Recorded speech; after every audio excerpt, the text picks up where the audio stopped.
மத்தேயு 11 அதிகாரம்.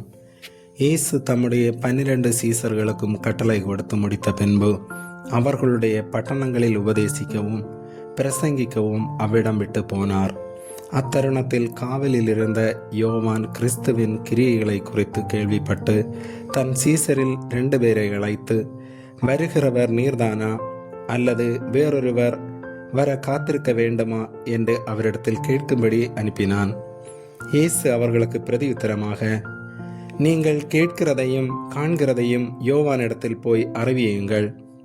குருடர் பார்வையடைகிறார்கள், சப்பானிகள் நடக்கிறார்கள், குஷ்டரோகிகள் சுத்தமாகிறார்கள், செவிடர் கேட்கிறார்கள், மரித்தோர் எழுந்திருக்கிறார்கள், தரித்திரருக்கு சுவிசேஷம் பிரசங்கிக்கப்படுகிறது. என்னிடத்தில் இடரலடையாதிருக்கிறவன் எவனோ அவன் பாக்கியவான் என்றார். அவர்கள் போன பின்பு இயேசு யோவானை குறித்து ஜனங்களுக்கு சொன்னது என்னவென்றால், எதை பார்க்க வனாந்தரத்திற்கு போனீர்கள்? காற்றினால் அசையும் நாணலையோ? அல்லவென்றால் எதை பார்க்க போனீர்கள்? மெல்லிய வஸ்திரம் தரித்த மனுஷனையோ? மெல்லிய வஸ்திரம் தரித்திருக்கிறவர்கள் அரசர் மாளிகைகளில் இருக்கிறார்கள். அல்லவென்றால் எதை பார்க்க போனீர்கள்? தீர்க்கதரிசியையோ? ஆம், தீர்க்கதரிசியை பார்க்கிலும் மேன்மையுள்ளவனையே என்று உங்களுக்கு சொல்லுகிறேன். அதெப்படியெனில், இதோ நான் என் தூதனை உமக்கு முன்பாக அனுப்புகிறேன். அவன் உமக்கு முன்னே போய் உமது வழியை ஆயத்தம் பண்ணுவான் என்று எழுதிய வாக்கியத்தால் குறிக்கப்பட்டவன் இவன்தான்.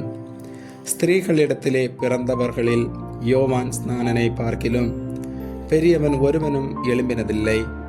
ஆகிலும் பரலோக ராஜ்யத்தில் சிறியவனாய் இருக்கிறவன் அவனிலும் பெரியவனாய் இருக்கிறான் என்று உங்களுக்கு மெய்யாகவே சொல்லுகிறேன். யோவான் ஸ்நானன் காலம் முதல் இதுவரைக்கும் பரலோக ராஜ்யம் பலவந்தம் பண்ணப்படுகிறது. பலவந்தம் பண்ணுகிறவர்கள் அதை பிடித்து கொள்ளுகிறார்கள். நியாயப்பிரமாணமும் தீர்க்கதரிசிகள் யாவரும் யோவான் வரைக்கும் தீர்க்க தரிசனம் உரைத்ததுண்டு.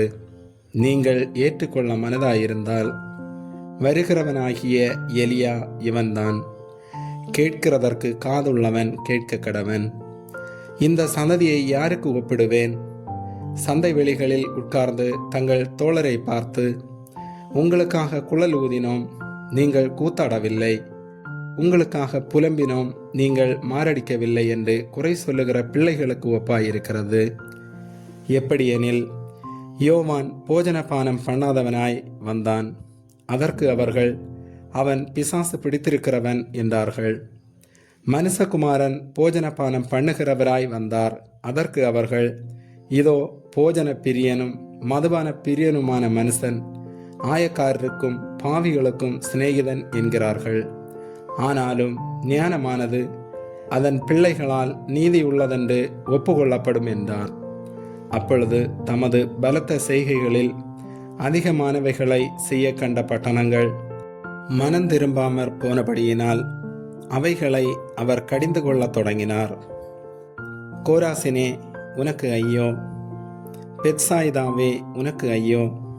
உங்களில் செய்யப்பட்ட பலத்த செய்கைகள் தீருவிலும் சீதோனிலும் செய்யப்பட்டிருந்ததானால் அப்பொழுதே ரெட்டுடுத்தி சாம்பலில் உட்கார்ந்து மனந்திரும்பியிருப்பார்கள்.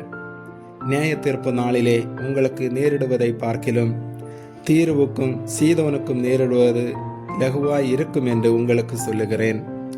வான பரியந்தம் உயர்த்தப்பட்ட கப்பர்நகூமே, நீ பாதாள பரியந்தம் தாழ்த்தப்படுவாய். உன்னில் செய்யப்பட்ட பலத்த செய்கைகள் சோதோமிலே செய்யப்பட்டிருந்ததானால் அது இந்நாள் வரைக்கும் நிலைத்திருக்கும். நியாய தீர்ப்பு நாளிலே உனக்கு நேரிடுவதை பார்க்கிலும் சோதோம் நாட்டிற்கு நேரிடுவது லகுவாய் இருக்கும் என்று உங்களுக்கு சொல்லுகிறேன் என்றார். அந்த சமயத்திலே இயேசு சொன்னது, பிதாவே, வானத்துக்கும் பூமிக்கும் ஆண்டவரே, இவைகளை ஞானிகளுக்கும் கல்விமான்களுக்கும் மறைத்து பாலகருக்கு வெளிப்படுத்தினபடியால் உம்மை ஸ்தோத்தரிக்கிறேன். ஆம் பிதாவே, இப்படி செய்வது உம்முடைய திருவுளத்துக்கு பிரியமாயிருந்தது. சகலமும் என் பிதாவினால் எனக்கு ஒப்பு கொடுக்கப்பட்டிருக்கிறது. பிதா தவிர வேறொருவனும் குமாரனை அறியான். குமாரனும் குமாரன் எவனுக்கு அவரை வெளிப்படுத்த சித்தமாயிருக்கிறாரோ அவனும் தவிர வேறொருவனும் பிதாவை அறியான். வருத்தப்பட்டு பாரம் சுமக்கிறவர்களே, நீங்கள் எல்லாரும் என்னிடத்தில் வாருங்கள், நான் உங்களுக்கு இளைப்பாறுதல் தருவேன். நான் சாந்தமும் மனத்தாழ்மையுமாயிருக்கிறேன். என் நுகத்தை உங்கள் மேல் ஏற்றுக்கொண்டு என்னிடத்தில் கற்றுக்கொள்ளுங்கள், அப்பொழுது உங்கள் ஆத்துமாக்களுக்கு இளைப்பாறுதல் கிடைக்கும். என் நுகம் மெதுவாயும் என் சுமை லகுவாயும் இருக்கிறது என்றார். ஆமேன்.